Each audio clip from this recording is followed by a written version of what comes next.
Hello and welcome to another episode of the Full Force Weekly, brought to you by Generals Joe's Reborn.com with me as your host, Christopher McLeod AKA Diagnostik80.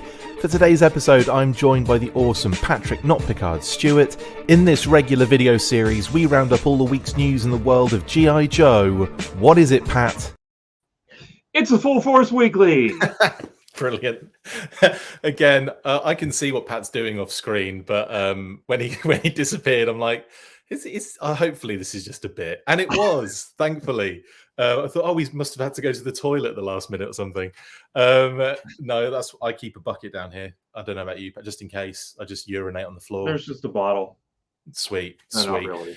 I drink from the bottle. I don't do the opposite. Gross. Yeah, don't do that. Don't do that after you've utilized it. Anyway, enough of beard and bottles off air. How are you doing, buddy? Doing okay. Had a weird week as far as G.I. Joe goes because I opened my Forever Clever set. Oh. I should have put that in the shout out, shouldn't I?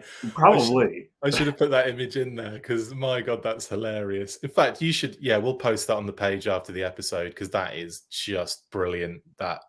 It's like, so which set was it? It was the Tomahawk, right? It was the Tomahawk set. Yeah. Instead of getting any complete figure, I got like,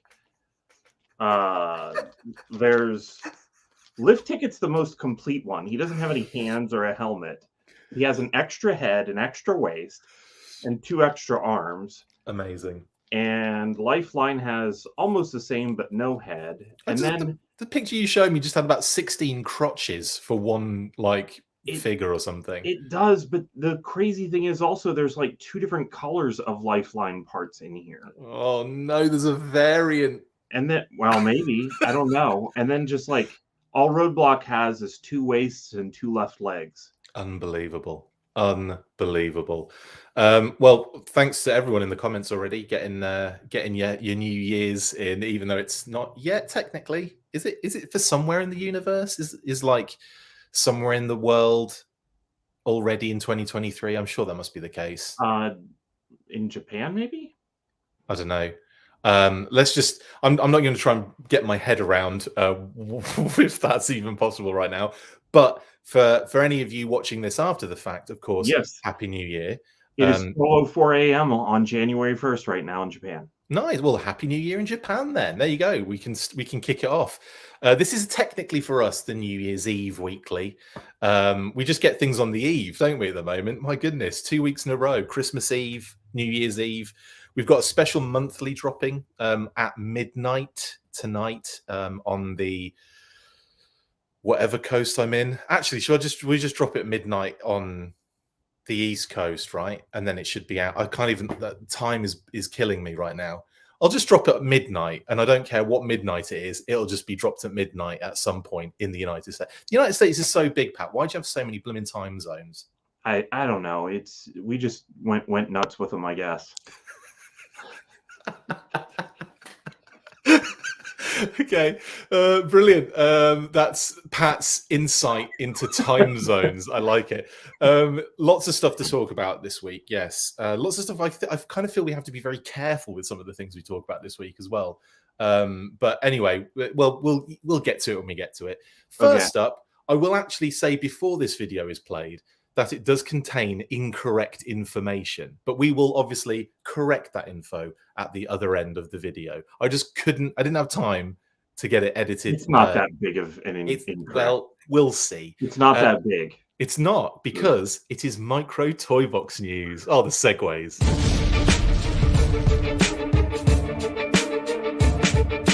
Micro Toy Box revealed their full range of Series 2 figures during the week, with some G.I. Joe offerings in the mix, as well as a carded Roadblock and Snake Eyes, who we first saw in the mini comic packs earlier this year.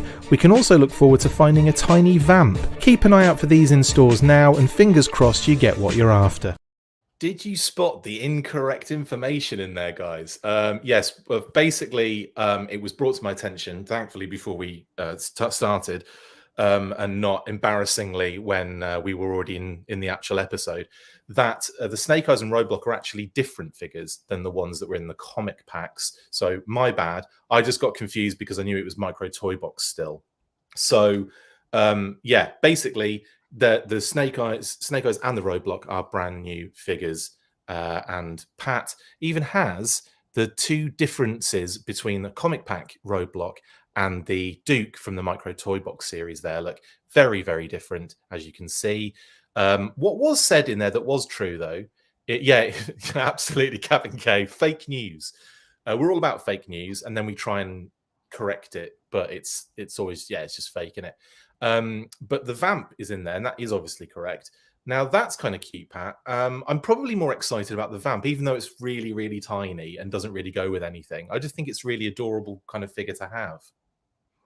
Yeah, I agree. It's going to be nice to go next to those Micro Machines, not Vamps, that recently came out, as well as the Micro Vamp. Like, it's building a nice little tiny collection of Vamps.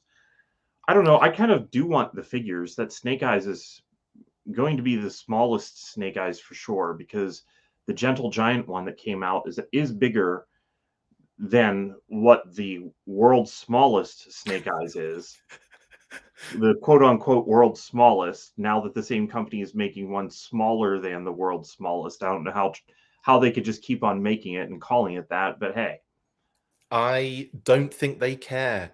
How small is it going to get, Pat, before it becomes just incredibly impossible to collect? I think this might be it, because this is I don't know, is that a 1-inch figure maybe? Do you think they can go smaller? What? Do you think they can go smaller? Sure. There's eventually going to be a collection of these that is a micro version of these micro toys. The only way you can actually collect them is to create an Ant-Man suit that sends you into the whatever it is, I forget what it's called. Doesn't matter. But Microverse. you know, yes, exactly. Yeah, I won't be satisfied until there's a Snake Eyes that's the size of that low light bullet, so that I can just lose him in between the wood grain of my floor. Imagine the sculpt, having to do the sculpt on that thing. That would be incredible. Anyway, a Punk with Toys has asked. He's asked me, but let's both do this, Pat. And can we? Although I will say that we'll talk about our favorite figures with honorable mentions on the special monthly New Year's Day episode dropping at midnight at whatever time I deem fit later. But Pat, should we just give a couple of 5 honorable mentions of classified figures for the year? Have you got 5? I'm going to need to look at a list of the classified figures of the year. So I'll go, and then you can think about it in the background. I'm going to say Spirit, and if you watched my Toy Kind of Mood appearance in the week, then you'll laugh at that. So yeah, Spirit and Freedom are up there.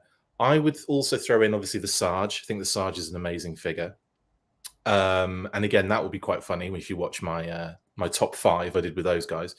I think for me it was Serpentor as well, has got to go in there. I know Pat wasn't in the same boat there, but I would say, yeah, so Spirit, Sarge, Serpentor, anything that begins with an S.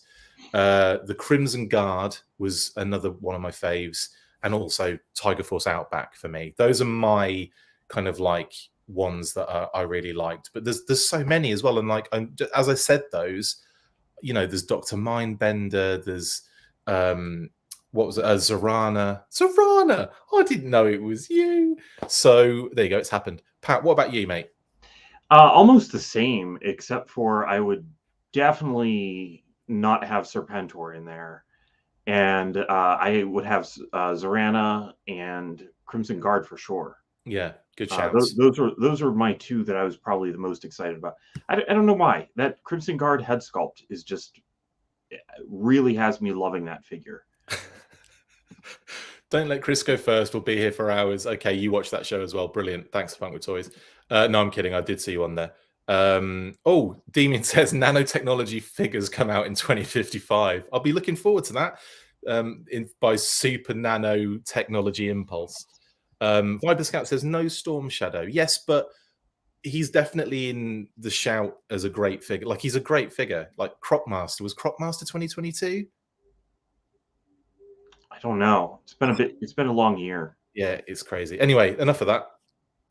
That's true, actually, Diecast Nick. There's no space issue with collecting these. That's actually very true. Pat, have you struggled to find space for these little ones? Oh no, actually, I struggle to find them after I have them. Getting older, mate. Getting older. I know that feeling with them so small. Okay, well, let's move on to the next news item. Then, of course, these figures are in are available right now in Series 2. So good luck in your hunting for a Vamp, Snake Eyes, or Roadblock. And like I said before, ignore my incorrect information about them being the same as the comic packs, because they ain't. They're different Roadblock and different Snake Eyes, and much, much smaller. Right then, next up, we are talking SKYSTRIKER HASLAB.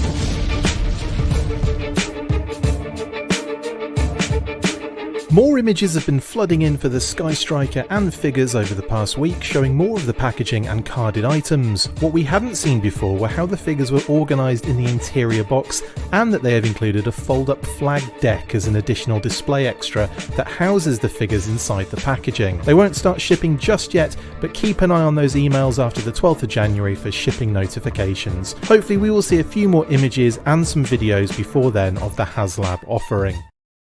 Yeah, something that I think we all kind of clocked, but wasn't really being talked about this particular packaging was the first time we'd seen the actual figures involved. I still don't understand why they didn't take pictures of it when ages ago we got those pictures of this in box as a very similar image to this one we've got on screen at the moment. That one. But this is a new one taken from this particular set of, taking the stuff apart and unboxing it. I'm surprised we didn't see more pictures come out that showed the figures, for one. And they all look really nice. I kind of like how they've gone with the white border on them. I know that Emily had spoken about that before. She said they were going to go a bit closer to the vintage on the cards. What do you think of those, first and foremost, Pat? I like the layout of this. Certainly, I can see why they're still going with like the tray that the figure lays in. I don't think that it's necessary to go that close to vintage to not have that in there.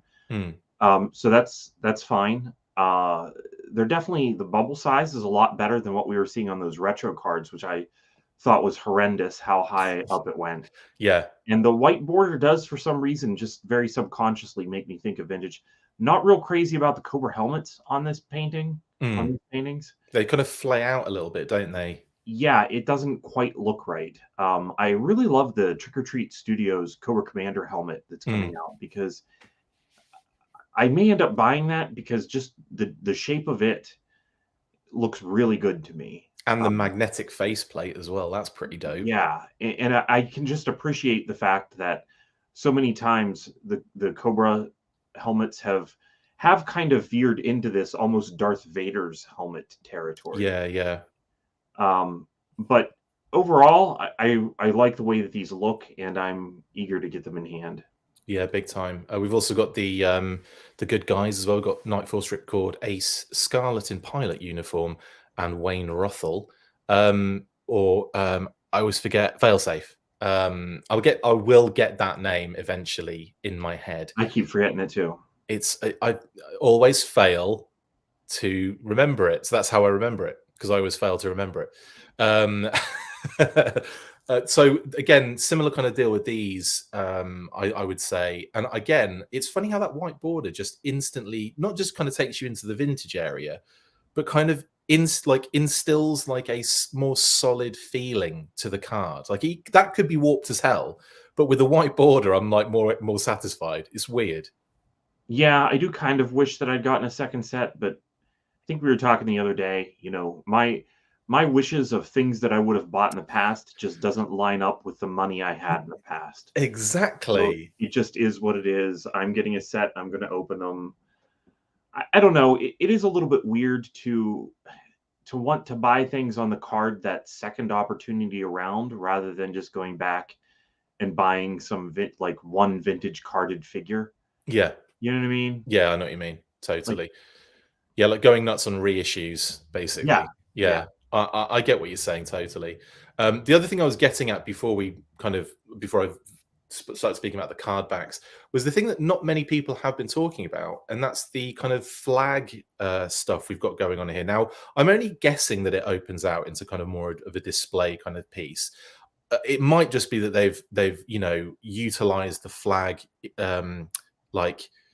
design just for the interior packaging as an extra fun bonus. But I get the feeling that you could probably open it out a little bit and you've probably got like a little flag deck. What do you think about that?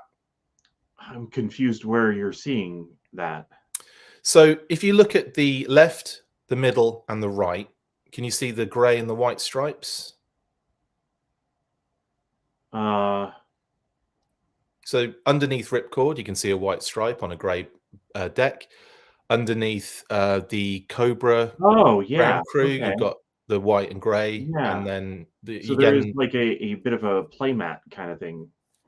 Yeah, almost like just like the flaps have But the. it looks like there's grass at the top though, and they've talked about this being like just outside the GI Joe. Oh yeah, so it could just be a runway design. Yeah, that's a good point. That's a very good point. See, I hadn't even noticed that, but yeah, you're right. There is a little bit of grass strip there. So yeah, effectively, we're looking at just a runway, aren't we, on like the HQ grounds or something? That's interesting, actually, because I don't think anyone else picked up on that. That is eyes, Pat. Well done. Thank you. Yeah, I didn't realize the other things were going to stay gray. Like when we talked about those, I just kind of thought that was a gray model. In the past, like when they first showed them. Right. Do you know, I hadn't even thought about that either. Yeah. It didn't occur to me that those were actually going to be the colors. Like they look so much like the vehicles that are on the deck of the Flag that I kind of thought that they were going to be yellow and green. Well, we have seen images of them mocked up, haven't we? And I'm pretty sure they were gray in the mock-up images, as in like the ones where you've got like digital deco and I don't know. For some reason, it didn't dawn on me that meant that they were going to be gray. My brain was still in gray model mode. I recognized those as being similar to the vintage stuff. And maybe this is a good thing because, hey, it's just something in addition to the Flag and different. Yeah, totally. I'm actually now I'm kind of interested to see if those like the runway kind of bits that kind of like you can see, if that does open out into more of like a little right like if it landing strip continues on, like if that gray how is this laid out? It looks like to me it looks like it folds around to the other side. Like if you look in the middle, you know, it looks like it goes all the way to the end and then goes all the way back round the other side. So I would imagine that when you open this out, you could unfold those and line them up together, and you'd have like a little runway. And then it'd be nice if it fit behind the HQ or in front of it. Yeah, totally. That would be kind of fun, actually, like a nice little addition to what you already have, kind of thing. Yeah, that's really neat. But yeah, like a Punk with Toys has said, nice runway, but I have my childhood USS Flag to land mine on. Nice one. I've met so few people that had a Flag as a kid, like so few. I'm sure there must have been a number of them, but I hardly ever meet anyone that had one as a kid. Diecast says the runway is like one of those roadway mats for playing with toy cars. Big time. Absolutely. I hope it is kind of like that. That's a nice little, I don't know, it's like a nice little thing to have in addition. Now I want it that way too. I want them to just release a play mat for G.I. Joe. That'd be fun. Like one of the rug ones. A playmat that then all the other things that they're going to release via HASLAB could interact with, because obviously we're going to get the HQ, right? Right, sure. I would love to have more O-ring HASLAB stuff, for sure. I think it would be dope to have the HQ. But anyway, is that? I think that's pretty much everything. Now, that is more images of the Sky Striker. That obviously, I think it was the 12th of January that we have until for people to get their addresses updated.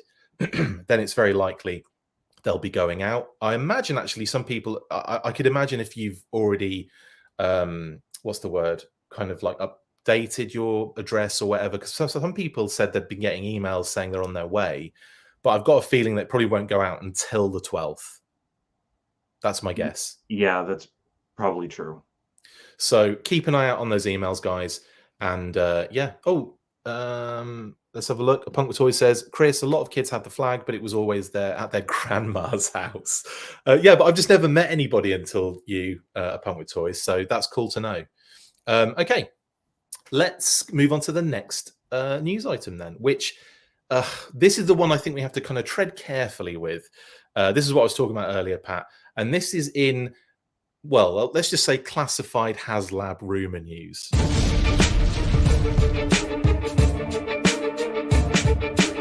Well then, what a bonkers week it was in the world of HASLAB rumours. So a story broke on Tuesday that a leak of information had given away the next G.I. Joe classified HASLAB project. The leak suggested that a 10.5 inch by 3 foot Dragonfly was coming with a flight stand and 2 figures, Wild Bill and Airborne. The information had been released courtesy of a disgruntled third party after some sort of disagreement with another outside freelancer working on a different project with Hasbro. As it turned out, the info was a little skewed and we did have contact with some of the parties involved to work out exactly what the issues were, so in the end it's not likely going to be the actual classified HASLAB. Time will tell, of course, but I wouldn't be putting any money on the Dragonfly being the next classified HASLAB. We will keep an eye on this particular story as it develops and let you know if we get any confirmation in the future. Yeah, so I mean, initially when the information kind of popped out, it was one of those things where it was like, you know, like any other leak, you just you tend to kind of like go with it a little bit initially, and it was one of those things where, oh, this is kind of an interesting story. But as we got more information about what was happening, it didn't really seem to hold too much weight. And I think we're not going to get into like the details, unfortunately. We can't, you know, talk about the involvement of whoever, like that kind of stuff. We're not going to get into that. What we're going to do on the show now is discuss the what I think is kind of like more fun in this scenario is the possibility of something like this, Pat. Because that's really what it is at the moment, a possibility. I don't think there's anything ironclad that would suggest that this is exactly what we're getting next, but it could be. So I'm not saying, we're basically sitting on the fence massively here, is what I'm saying. And that's because we, you know, for one thing, we don't want, we're just not here to be, you know, taking sides or, you know, having any like ridiculous hot takes about this stuff. Like to us, when we've looked at all the information at hand, it doesn't appear as though this is what's going to be happening. But if it were, Pat, there we go, got all that out of the way. Rough. If it were, would you be into a 10.5 inch by 3 foot Dragonfly for the classified line? Not really. What reasoning behind that? Space? It probably is a little bit of space being the issue for me. I don't know.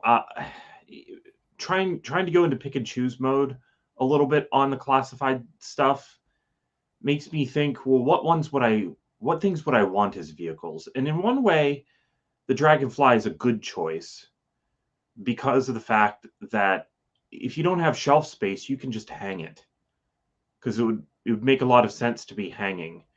But then I don't know how well you'd see figures in it hanging. I don't know. I just think that that's so, it's such a big thing, and it being a flying vehicle, I don't know. I just don't really see the Dragonfly being my first choice for a G.I. Joe vehicle for classified. Had one as a kid.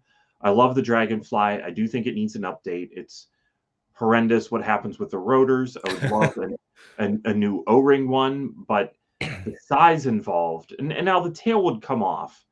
So as far as bulk goes, it probably wouldn't be that much bigger, I don't think, than the HISS tank. It just, a lot of it is thin parts that would make it wider and make it take up a lot of space. I just don't know how displayable a 6-inch Dragonfly would be. I mean, they did have the obviously in the leaked information, I'll kind of use air quotes for that. It did have a flight stand thrown in there as well, in much the same way that the SKYSTRIKER would have. So I think in terms of display, there'd be multiple options to do so. But the problem is, I still think you still need space. Do you know what I mean? Like, there still needs to be a decent amount of space in order to have something this size. But this is the thing. When it comes to classified HASLABs, it's always going to be a thing about space. That's always going to be the problematic area that you're dealing with, because everything's going to be massive. Can you name any vehicles that could make a good HASLAB that fit all of the criteria of the iconography, Right. a size that makes sense, but at the same time still, you know, fits figures, upgrades the vehicle to some degree? Is there anything out there perfect in your eyes that they could utilize? Well, I would want it to be the one that I have in mind. I would really want to be a redesign, and that's the Shark. Okay. It's if you're going to do a two-seater anyway, I would rather have a two-seater Shark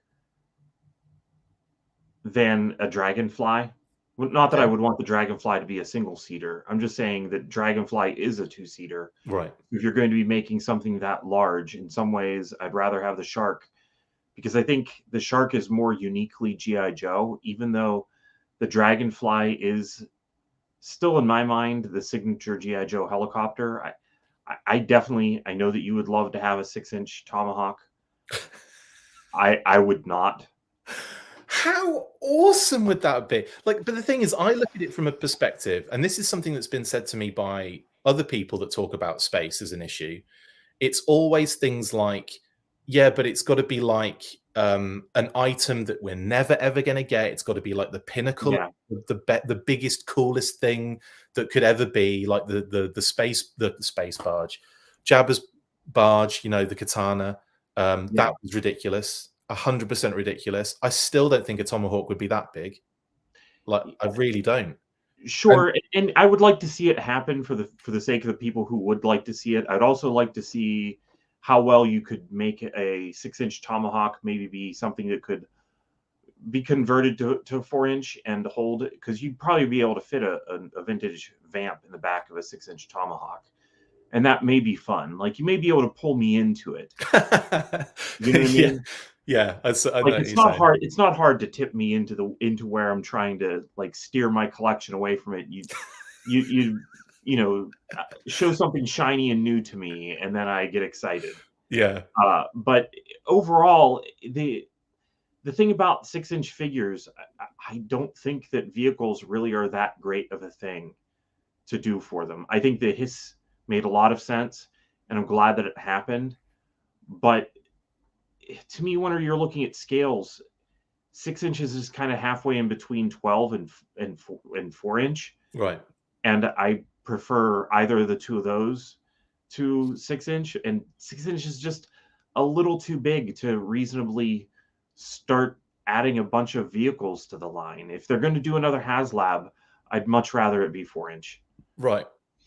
That's totally cool. And when you mentioned that thing about the Sky Shark, I kind of thought, yeah, give it 2 seats and everything, but is it still not really big enough for a HASLAB to me? Like, I feel like the Really? Sharks still probably wouldn't be on a scale. Well, you look at the Hiss tank. I mean, that thing is a monster. I If you don't know look at how. a vintage Hiss and a Shark, they're not far off in size. They usually Yeah, are but the boxed in Shark is size smaller. box. The Shark is smaller, though, isn't it? Like, do you know what I mean? Like, I don't know how. It's a bit wider, and as soon as you make it a 2-seater, it's not going to be smaller, I don't think. Well, if it's a 2-seater front to back, right? That's what you're saying, like a front and back, like a That's rear what I had seater, in mind, just not because like I was a comparing it to the Dragonfly. yeah, not like a side by side kind of thing. No. Yeah, I don't know. I still feel like there's not enough Do you think there. that's something that could be at retail? I think they would just do a Shark, you know, single seater at retail. Yeah, That's what I right. would assume. That would probably make more sense. But Yeah. then also, like, you know, someone mentioned in here, like the Skyhawk might be a better way to go, but I could see that being done possibly in a not Yeah. necessarily retail, but like not in a HASLAB scenario. Do you know what I mean? Like, I Yeah. feel like there's levels to it, and if you're going, you know, if you're following the Hiss tank, I feel like it needs to have that extra thing about it. And like, I agree with you. I think the shark is 100% iconic to GI Joe. Like, you know, there's nothing else really that, you know, it goes with. It is a GI Joe vehicle, but I don't also know how popular it is, and I'm a little tired of it, to be honest. That's yeah, why, because I think that's what pick something. there might be. No, totally, but I think there might be that element of fatigue to it. Yeah, I agree. But then again, there should have been an element of fatigue to the HISS tank, really, and somehow it was done in a way that just made it fresh again. Right, I guess the tank's the HISS tank. Yeah, I don't think there isn't another vehicle more popular than the HISS tank that also hits on all those points, and that's what's going to always make picking a second 6-inch HASLAB vehicle almost impossible. Almost impossible. And they're going to have to do with the Joes, I think, unless they do something like a lot of people are mentioning in the comments that the Thunder Machine is an option. We'll be talking about the Thunder Machine in a second anyway, but that is something that would be pretty cool. But then I look at I know it's not the same. I know it would have a different audience immediately, and it's probably cooler than what we saw in the Ghost Rider HASLAB. But that was a vehicle of the similar. Well, that would probably be the exact size we're looking at for the Thunder Machine. So to me, the Thunder Machine is definitely on the list of happening at some point in the future, because it's big enough, it's iconic enough, and it's, you know, it would have enough cool features that you could add, I think, to make it like a really interesting, you know. And plus, you've got characters to include, like seriously good characters to include in the action figure like loadout, having you like Thrasher, obviously, to drive it. I think we've spoken about this in the past, and I would throw in a blonde repainted monkey wrench and call it a different name, and just like the one on the card art. Yeah, that'd be awesome. Thunder Machine, Thunder Tank, I just called it.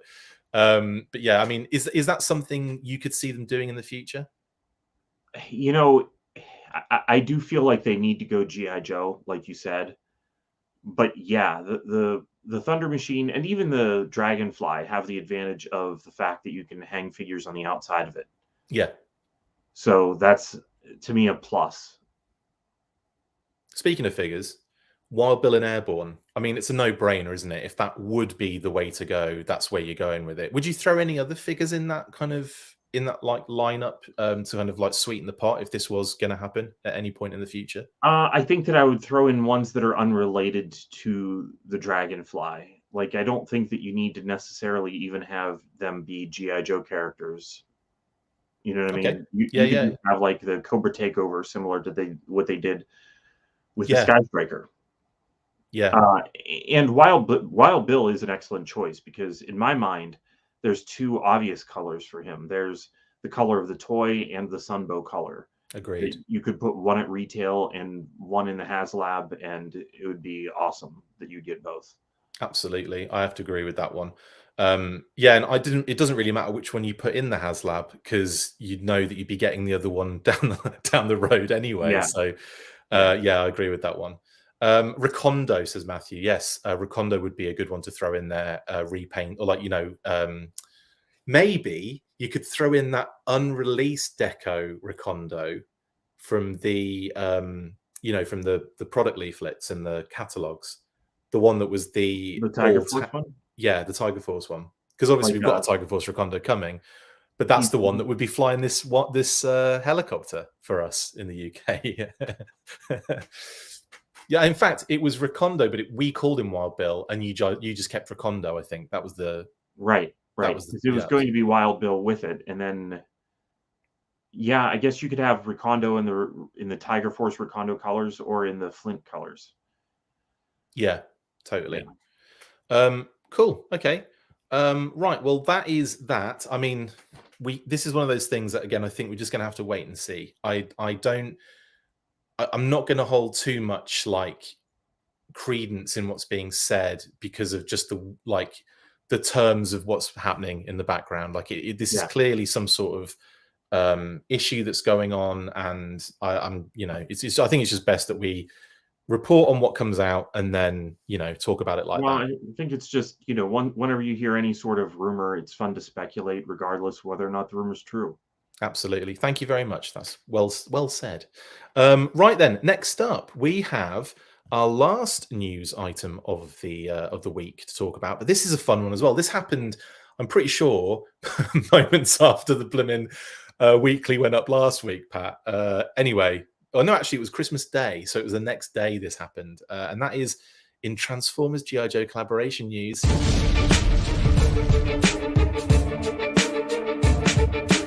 More leaked info emerged on Christmas Day, no less, regarding the next Transformers G.I. Joe collaborative set courtesy of JT Prime 17.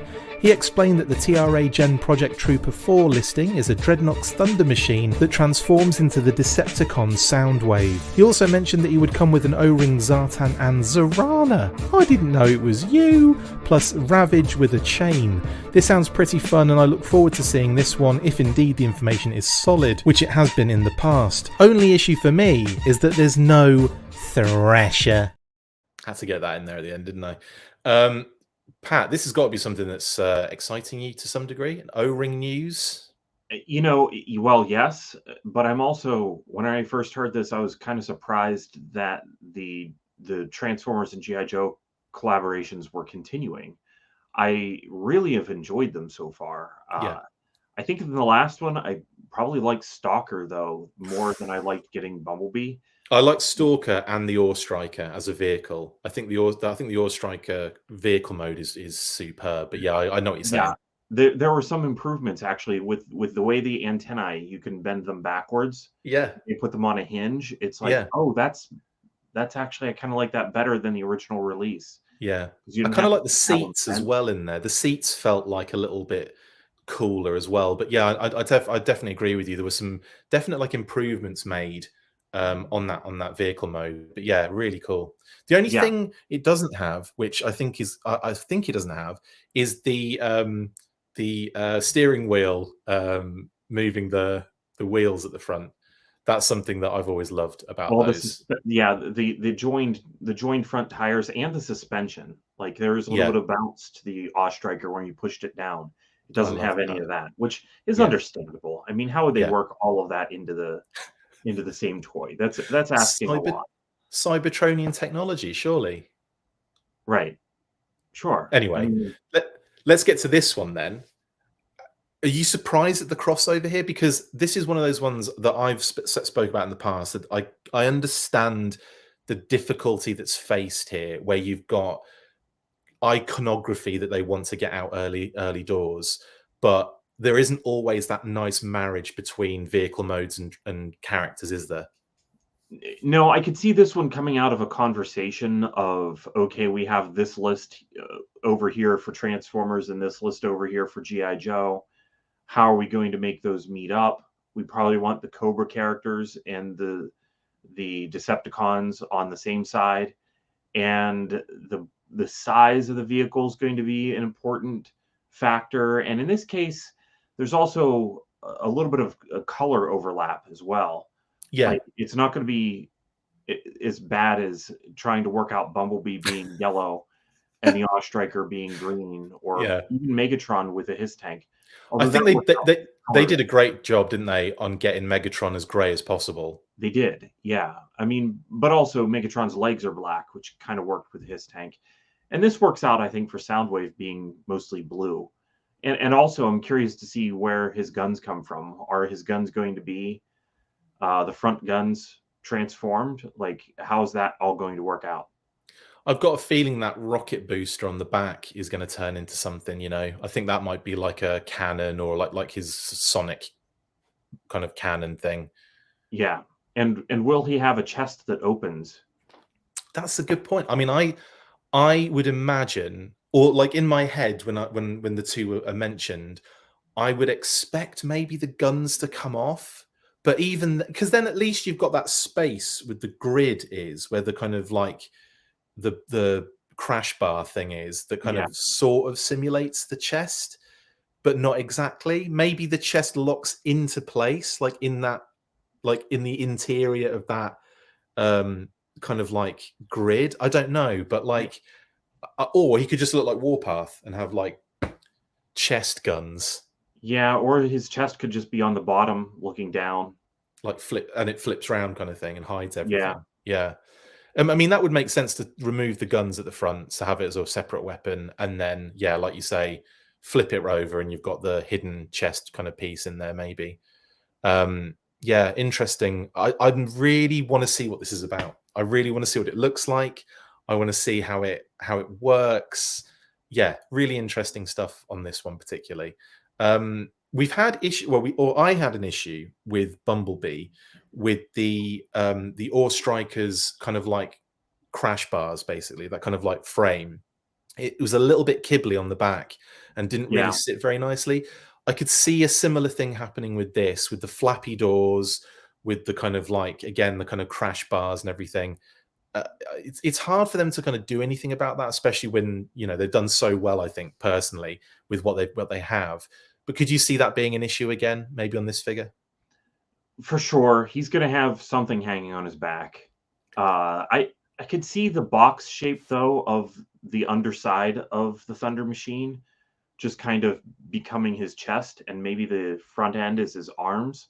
And kind of formed from the mass in the back. So it kind of does this. Yeah. That's a great idea. You should be a Transformers engineer. Well, no, I definitely shouldn't be any kind of engineer. I want to see that now. Send me your portfolio. Okay, well, yeah, so this is what we got. We've got the Thunder Machine. I thought I'd get a nice picture of it on screen as well to remind everyone what it looks like, because everyone forgets these things. I'm just kidding. Again, heavily iconic, this vehicle. Don't you think? I mean, this is probably one that's known very well outside of the circles. It made it into the cartoon. I love the Dreadnoks, and this, fits a lot of them on it. And that's, to me, a big plus for the Thunder Machine. Whether it's 6-inch or 4-inch, I think that it's a good vehicle to go with. Yeah, I'm really excited for this, to see what they do with this Soundwave. Obviously, Soundwave. There's a picture of Soundwave. If anyone forgot what Soundwave looked like. But the other things that we've got in this set. Now, this is an interesting one. 2 figures. Not just 2 figures, though. We've got some other things. But let's talk about the 2 figures first. I fully assume carded. Zartan and Serana, etc., etc. Now, first time we'll get Zartan on a Real American Hero card back, which is interesting. Obviously, not counting the Japanese release, which I'm always reminded of on a daily basis, and Zarana, etc., etc. On obviously, she's had a carded figure. What version of that head do you think they're going to closely resemble? I think that it would be the second one, not the one that was pictured here. Yeah. So exactly. Yeah. Cool. That's what I kind of had a feeling as well, that it would be the second one. The more common one that's familiar to more people, I think, is the one that you'd go with. But how much fun would it be if they put 2 heads in there? Yeah, that'd be crazy. I don't know how they would do it, but maybe there's a way. To unscrew the figure to get it in there, unless they just did some sort of pig-in system. They would never. Or yeah, maybe one of Zartan's masks is the other Zarana head.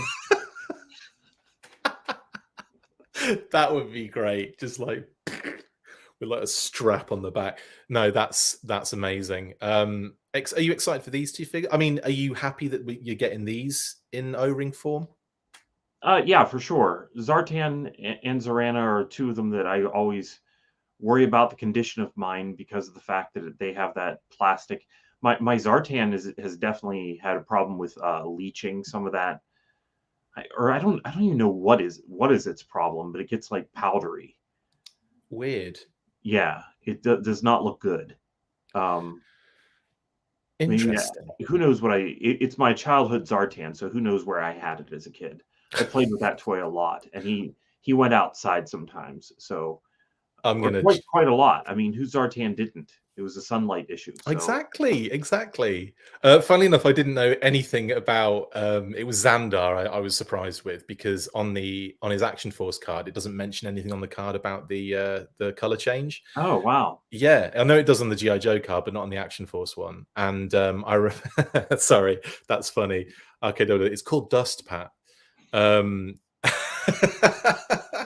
And I didn't realize the thing about Xandar. And when I was watching Arise Serpentor Arise, there's a bit in there where he does like he puts some like different camo on his chest or something. I don't remember exactly what he does, but he does something interesting. And I was like, and I just had this thought. I thought, oh, I wonder if he changes color. And I went outside, and lo and behold, he changed color. And I was like, this is mind blowing. Like I was just absolutely blown away that he did. So yeah, I was really happy with that. Never had Zarana, considering I talk about it so much. So I wasn't aware of that either. I just thought it was Zartan that had the color change on him. So when I heard that they all did, it was like, that's awesome. Anyway, Zartan, Zarana. And I'm sure they won't change color this time around. No, I should have asked that question. And I think you're right. I don't think we'll probably have the color change going on here, but that would be nice surprise if they did, wouldn't it? It would be a nice surprise, but at the same time, it's just going to be nice to have vintage versions that don't. I mean, there are the Fun School ones that don't, but I expect these to be, better quality than the Fun School ones. You'd hope. Yeah, there's an element of hope there, definitely. Plastic Battles. He says that frosty white dust leaches on a lot of them. I have a sealed one that's doing it too. So there you go. You're not the only one there. Thank you, Paul, for that. You're not the only one there, Pat. Right then. Okay. So there's other comments coming in. Let's have a look. Cornelius says, will the packaging mention that Zarana and Xandar are twins and Xandar's scarf is torn off Zarana's shirt? I have no clue if they'll add that. I imagine they'll be exactly the same as the old vintage cards, I'd imagine. That's what I expect. Yeah, imagine. Awesome. Right then. Well, actually, it's not finished yet. There's one other thing that comes with this set, Pat, and that's a chained Ravage. So this is kind of like with an eye on that first set, I believe, with the Baroness obviously coming with Megatron. And this will be a nice kind of thing where you can you get it with a different set, but it can go over here kind of thing. So that's kind of a fun addition. How do you think they're going to approach this one? Do you think we'll get like something similar to the 4-inch, or do you think they're going to do something brand new here? I would just kind of expect it to be the 4-inch figure included. I don't know why I expect that, but I don't know. Maybe I'm just holding my expectations not lower because it's a good toy, and so including it is going to be a nice thing to have next to Soundwave if you're getting the set. But I'm not thinking that we're necessarily going to get anything new. Yeah, we're not getting like a tape transforming Ravage here, are we? I doubt it. No. That would be pretty dope, though. Ravage transforms just into like a G.I. Joe backpack or something. Yeah. Viper Scout says, what if Ravage transforms into the dual Gatlings? That would be kind of fun. And actually would make a lot of sense because it would be on his chest, wouldn't it? So I don't know. Yeah. I guess we'll see for that. But there aren't any other details other than what we got off JT Prime 17. Shout out to JT Prime 17 as well, who has like very, very solidly and constantly, and what's the word I'm looking for, consistently come up with some amazing listings, finding these listings in like all sorts of places and finding the information and getting it out there. So yeah, thank you for that, JT Prime 17. So I'm kind of more solid on this information, to be honest, that this is going to be happening than the Dragonfly scenario. Now, that is the end of the news. But last week we ran a competition for a Stalker, and we're going to reveal the winner now. The winner doesn't even know who it is yet. So if they're watching, which I'm not sure if they are, they're going to find out now.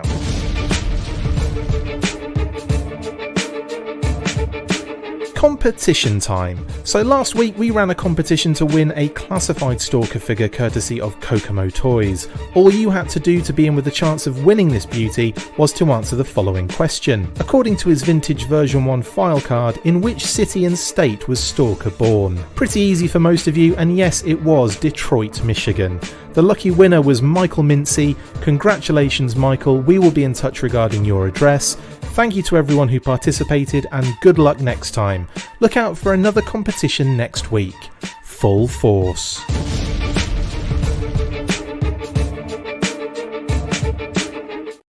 Yeah, so congratulations to Michael Mincy there. Like I said, he doesn't know yet. I've got to email him back. But congratulations, Michael, and we'll be in contact to get your details. We'll be doing another one of these next week. I held off for today, but we're going to try and do a few more little competitions every now and again on the show in the new year. So then. I'll just see if anyone's commenting because Michael could be watching. Anyway, no, it doesn't look like he is at the moment. But yes, there you go. Right, that's the competition time. Now, Pat, we're going to get into some shout outs. So we're motoring through this episode today. But before obviously we get to shout outs, we're going to have a little word from Hoarder. Hey there guys, just wanted to let you know about an app that I've been helping to develop for a few years now called Hoarder. But what is Hoarder, I hear you scream? Well, a number of years ago I discussed a project with a good friend of mine and now co-owner/developer about an app that could help collectors of all shapes and sizes. I'm talking about the shapes and sizes of the collections really, but also people. The app would be a place where you could share your new items, build collections and sub-collections, or just browse the feed to see cool things. Well, we made it. We tested it for a number of years and now it's out there for you to enjoy on iOS or Android devices. You can upload a single item at a time at your own pace and slowly build your collections. You can post status updates that could be related to your collections, like getting a delivery or posting a scene in which you can tag items in that image if you've uploaded them in the past. You can add tags to your items in order to easily search for and find them, and of course to add them into your respective collections. You can like posts, comment on them, or start a conversation with a fellow collector, directly message users you follow, and even add items you see on your feed to your want list. If you prefer to use your computer or laptop, have no fear, you can use the website browser version and even utilise the awesome inventory option, allowing any user to change certain details, add notes, upload bulk items from spreadsheet files and download a CSV of your entire itemised collection. We made this app for collectors and we hope that you enjoy using it as much as we enjoyed creating it. Now get to hoarding.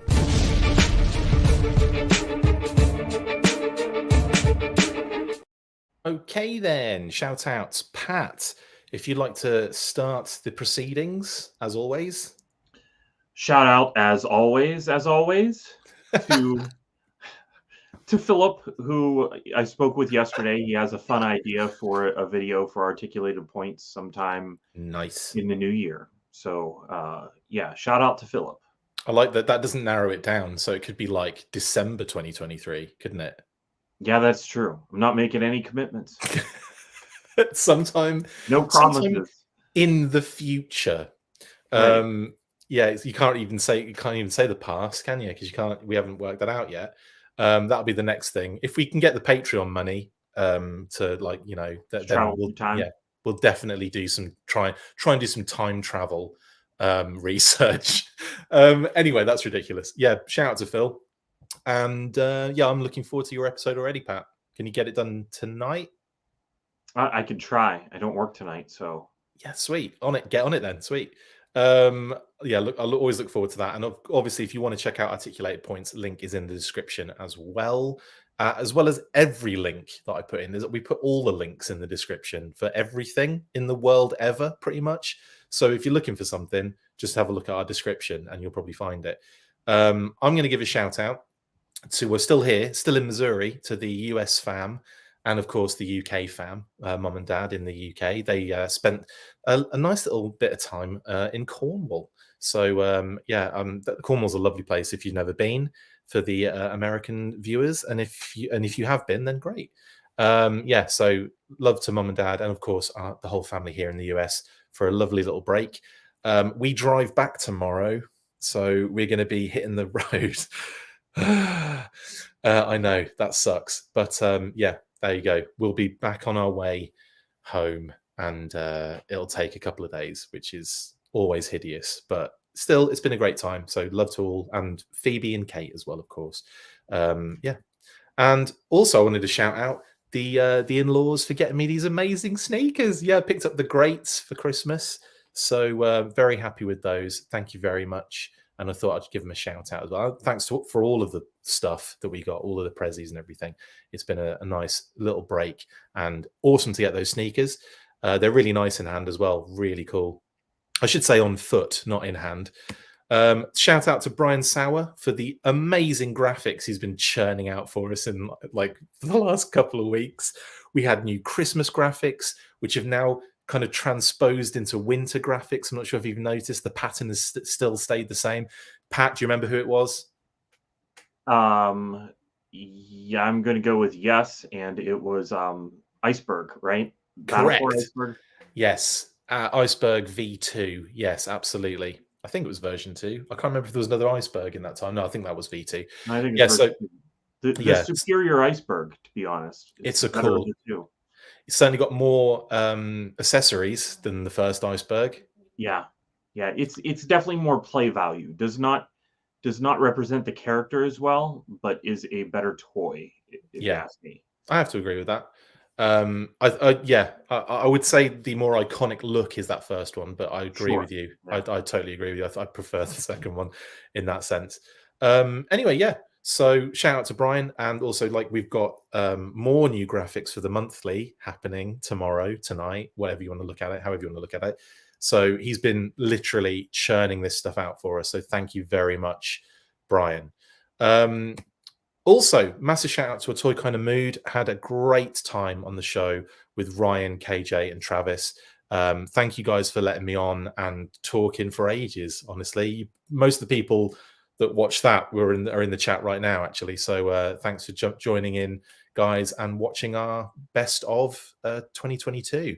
That was a lot of fun as well. Kind of picking top fives, honorable mentions, missing out certain characters that I was like, why? How did I forget that?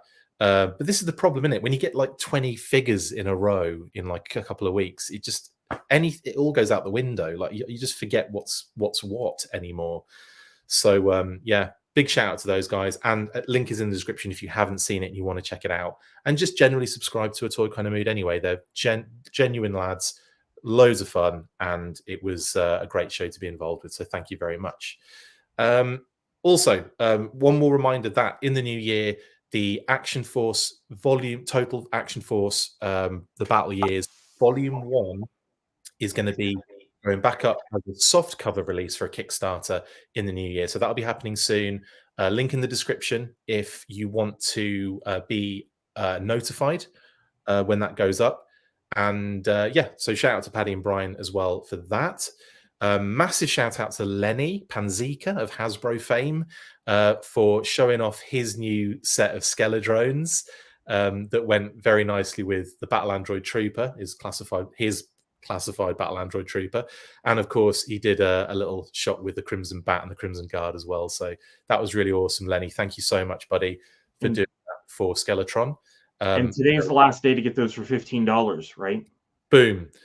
Pre-order store closes December 31st. That is today. It closes tonight. Today is your last opportunity, as Pat said, to get those Skeledrones for $15 before they go up in price after the fact. And also, the pre-order store closes. So get your orders in if you want them. Get your orders in for other things if you want those. Today is the last day, and that kind of it's nice now. I don't have to like threaten people next week, Pat, with the situation that it's closing. So that's good. Today is the last day, guys. Get on it. And if you're listening to this tomorrow, I'm sorry. There's nothing I could do about it. That's that. Thank you so much, guys, for everyone in the comments, everyone in the chat, our listeners, viewers, our patrons. Thank you so much for all the amazing support in 2022. It's been an absolutely insane year. It's been awesome. And hopefully it continues to grow and we continue to grow as a channel and hopefully get even more cool content out for you. Pat, thank you so much as well, buddy, for all of your work this incredible year. Well, thanks for having me on so many times. I really appreciate it. Not at all, man. You're always welcome, obviously, because you're technically the co-host. So you kind of, it's not necessarily that you're welcome now. It's that you're obligated. That makes it more fun. We've turned this into a job for you, so now you have to do it. No, I really appreciate all the hard work you put in, mate. And yeah, I love having you on the show. And let's I don't even have a drink to hold up as like a cheers type scenario. I'll hold this up instead. I'll hold Tiger Force Bazooka up. Cheers to 2023. What have you got? You've got a drink. I got a drink. It's your urine bottle, isn't it? Should I have? I guess I'll take my forever clever bag of parts. I really wish I'd put that image in the shout outs. Why didn't I do that? I'm posting it afterwards. It's hilarious. Okay, Pat. Cheers, buddy. Cheers to everyone on the show. Clink. Clink. They do make kind of a clink too. Yeah. Well, yeah, literally. Probably because it's full of glass as well in there. They're just they don't care about quality or safety. It's been a pleasure, guys. Thank you so much. Happy New Year, cheese bags, indeed, Matthew Matson. Happy New Year to all of you. Merry Christmas as well. I know it's already been and gone. Happy holidays and all that good stuff. We will see you next week. We'll also see you tonight at midnight-ish, depending. I don't know which midnight. Probably my midnight, which will be midnight Midwest, Missouri. All right. I'll see you guys on the next one. Pat, you know what to do at the end of all these episodes. After 3, and everyone else as well in the comments. 1, 2, 3. Full force. Amazing. I haven't got it lined up, so we're going to have a few seconds of me messing around. Anyway, Happy New Year.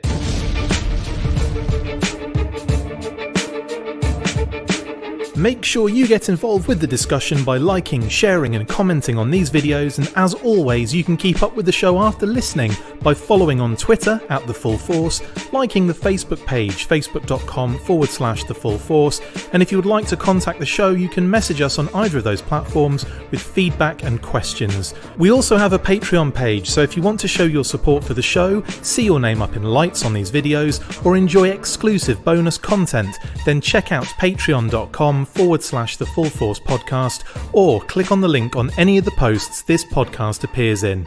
Full Force.